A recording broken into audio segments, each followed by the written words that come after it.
ನ್ಯೂಸ್5ಗೆ ಸ್ವಾಗತ. ನಾಗಮಂಗಲ ಪುರಸಭೆ ಕಚೇರಿಯಲ್ಲಿ ನೂತನ ಉಪಾಧ್ಯಕ್ಷೆಯಾಗಿ ಆಯ್ಕೆಯಾಗಿರುವ ವಸಂತಲಕ್ಷ್ಮಿ ಅಶೋಕ್ ಅವರು ಇಂದು ಉಪಾಧ್ಯಕ್ಷೆಯಾಗಿ ಅಧಿಕಾರ ವಹಿಸಿಕೊಂಡರು. ನಾಗಮಂಗಲ ಪುರಸಭೆಗೆ ಇತ್ತೀಚೆಗೆ ಉಪಾಧ್ಯಕ್ಷೆಯಾಗಿ ಆಯ್ಕೆಯಾದ ಉಪ್ಪಾರಹಳ್ಳಿ ವಸಂತಲಕ್ಷ್ಮಿ ಅಶೋಕ್ ರವರು ಪುರಸಭಾ ಕಚೇರಿಗೆ ಉಪಾಧ್ಯಕ್ಷರ ಕೊಠಡಿಯಲ್ಲಿ ವಿಶೇಷ ಪೂಜೆಯನ್ನು ಸಲ್ಲಿಸಿದ ನಂತರ ಉಪಾಧ್ಯಕ್ಷೆಯಾಗಿ ಅಧಿಕಾರ ವಹಿಸಿಕೊಂಡರು.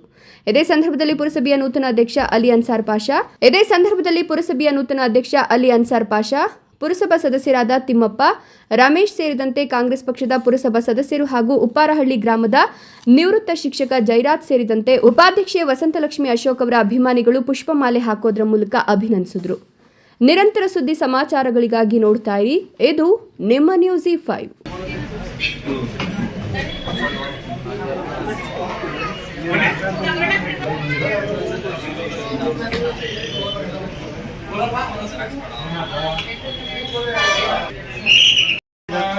पुत्रं ओम महादेव्यै च विद्महे विष्णुपत्न्यै च धीमहि तन्नो लक्ष्मी प्रचोदयात्.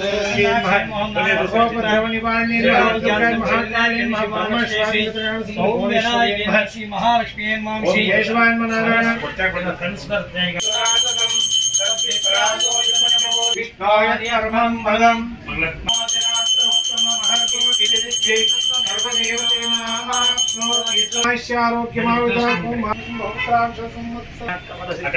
आयुरारोग्य ऐश्वर्या